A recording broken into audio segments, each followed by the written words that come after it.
Hello, beautiful people. I hope you are doing great.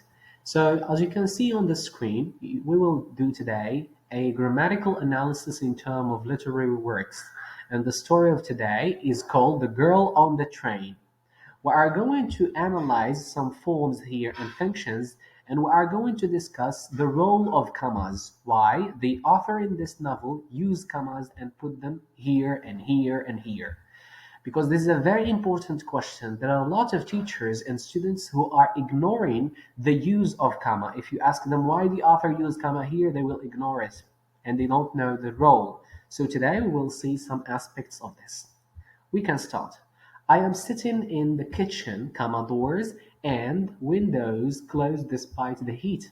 So as you can see, this is a simple sentence and it contains of a series of words. We have kitchen, doors, and windows. This is a very easy use of comma. You can see we have kitchen, comma, doors, and sometimes you can find some authors who are using comma here between doors and.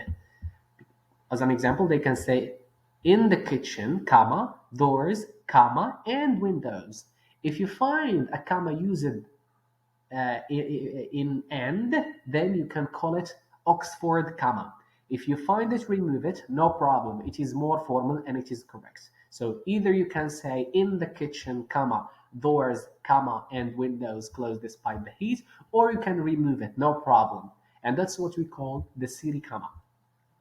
Then we have another sentence. I fancy going shopping, comma, spending a bit of money on myself, but it's hopeless with Evie. Here you can find that the author used comma here because we have a participial phrase which is spending a bit of money on myself. So who is the person who's spending a bit of money? Is I. So this is an adjectival clause, or sometimes we call it participial phrase because it ends with eng, and it functions as an adjective describing I. I am the person who spent a bit of money on myself. The reason we use comma here because we want this participial phrase to refer to this I, the doer of the action. If we remove it, we will find ambiguity. Spending will come back to shopping, and this is wrong because shopping is not an adjectival aspect that can do an action which is called spending money. Then we have another one, which is I don't want to read about it, comma, I don't want to see Megan's face, comma, I don't want to think about it.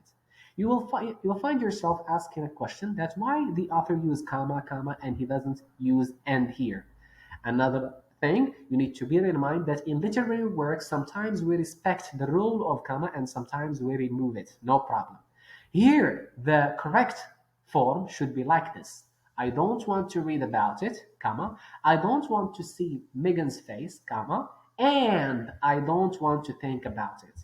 This is what we call fragment. I'm sorry, this is what we call comma splice. We use comma here, we use comma here, and we don't use a conjunction. This is wrong in linguistics, but in literary works, no problem.